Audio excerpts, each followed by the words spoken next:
High guys, welcome to my YouTube channel Pallavi Malakar and Facebook page Pallavi blogs. তো guys, তোমরা সবাই কেমন আছো? আশা করছি তোমরা সবাই খুব ভালো আছো। আমি অনেক ভালো আছি। তো গাইজ, সবার প্রথমে সবাইকে জানাই শুভ রামনবমী। আর রামনবমীর জন্য আমরা একটু পরেই পুজোতে যাবো। তো এখন আমি স্নান টান করে এসে গিয়েছি। তো এখন আমি রেডি হয়ে যাব। আর এরপরে তোমাদের সঙ্গে দেখা হচ্ছে। আর পুজোতে গিয়ে কী করি সব কিছু তোমাদের সঙ্গে শেয়ার করবো। পুরোপুরি রেডি। তো আমাকে রেডি হয়ে গিয়েছি। ভীষণ গরম দিচ্ছে, আজ অনেকটা গরম পড়েছে। আর এখনই আমি ঘেমে টেমে শেষ পুরোপুরি, খুবই গরম লাগছে। তো এখন আমরা একটু পরে বেরিয়ে যাব। তো ওইখানে গিয়ে একেবারে তোমাদের সঙ্গে দেখা হচ্ছে। তো গাইজ, এইদিকে আমরা সবাই বেরিয়ে পড়লাম পুজোর জন্য। আর এইদিকে দেখো রোদ অনেকটা, ভোর দুপুরে অনেকটাই রোদ। তো আমরা বেরিয়ে পড়লাম এখন। তো গাইজ, এইদিকে দেখতে দেখতে আমরা পুজোতে চলে এলাম। আর এইদিকে এসে দেখছি মা দুর্গাকে ভোগ লাগানো হয়েছে, তাই কীর্তনও চলছে। তো এটা হলো লালাবাজারের মুক্তাছড়ার রাধারমণ আশ্রম। তো এখানেই এসেছি আমরা পুজোতে। এখানে প্রত্যেক বছরই খুব বড় করেই পুজো হয়, দুর্গা পুজো। তো এখানে এলাম, আর এখানে খুবই সুন্দর পুজোটা হয়। আর এদিকে দেখো চারিদিকটা খুব সুন্দর, অনেক লোকজন এসেছে এখানে। তো এইদিকে আমরাও এসে কীর্তনে বসে পড়লাম সবাই মিলে।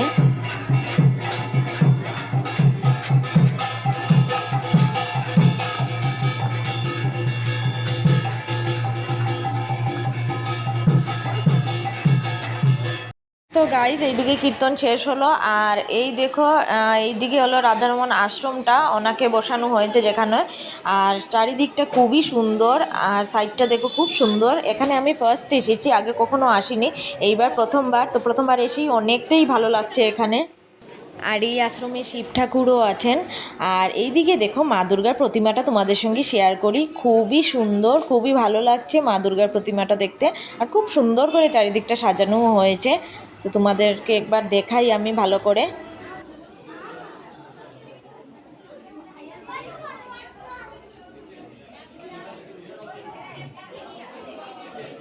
এইদিকে দেখো অনেক লোকজন, অনেক মানুষ, এখানে ভিড় আছে। তো এখানে প্রসাদ খাওয়াও চলছে। এইদিকে দেখো এখন আমরাও বসে পড়লাম প্রসাদ খেতে। তো সবাই বসে পড়লাম আমরা এখন একেবারে, আর অনেক লোকজন এখানে। তো গাইজ, এইদিকে দেখো আমার মুখ দেখেই বুঝতে পারছো ভীষণ গরম লাগছে, আর অনেকটা রোদ ছিল, খুবই গরম লাগছে। আর এইদিকে দেখতে দেখতে প্রসাদও চলে এলো। তো আমার মিশ্রিত প্রসাদ খেতে খুবই ভালো লাগে, আর খুবই টেস্টি লাগছে। তো এইদিকে আমাদের খাওয়া দাওয়া কমপ্লিট। তো এখন আমরা একটু পরেই বেরিয়ে যাব, কারণ অনেকটাই কালো করে এসেছে মেঘ, আর বৃষ্টি আনবে হয়তো। তো এইদিকে মারও খাওয়া শেষ। তো গাইজ, এইদিকে আশ্রমের বাইরে এসে দেখি খুব কালো করেছে, আর অনেকটা বাতাস দিচ্ছে, দেখো তোমরা দেখেই বুঝতে পারছো। তো এইদিকে দেখো গাইজ কীভাবে হাওয়া দিচ্ছে, তোমরা আমাকে দেখেই বুঝতে পারছো যে কত জুড়ে হাওয়া দিচ্ছে। আর সবাই আমরা বাইরে দাঁড়িয়ে আছি, ঘরে যাব, টোটোর অপেক্ষা করছিলাম, কিন্তু একটাও টোটো আসছে না। আর এইদিকে রাস্তার অবস্থা দেখো। এইদিকে দেখো রাস্তার ধারে যত থাল গ্লাস ছিল, মানে খাবার যেগুলো, সবগুলো উড়েই চলে যাচ্ছিল। তো ফাইনালি গাইজ, অনেকক্ষণ অপেক্ষার পর একটা টোটো পেলাম। তো এখন আমরা বাড়ির দিকে রওনা হয়ে গেলাম। তো অনেকটাই বাতাস দিচ্ছে। তো গাইজ, ফাইনালি আমরা এসে গিয়েছি পুজোর থেকে। তো অনেকটা মজা হলো, আর তোমরা দেখেই বুঝতে পারছো কি অবস্থা হয়েছে, অনেকটা বাতাস দিচ্ছে, আমি তো পুরো পাগলের মতো হয়ে গিয়েছি। তো গাইজ, আজকের ভিডিওটা এই পর্যন্তই। আর ভিডিওটা ভালো লাগলে লাইক শেয়ার সাবস্ক্রাইব অবশ্যই করো। Bye bye.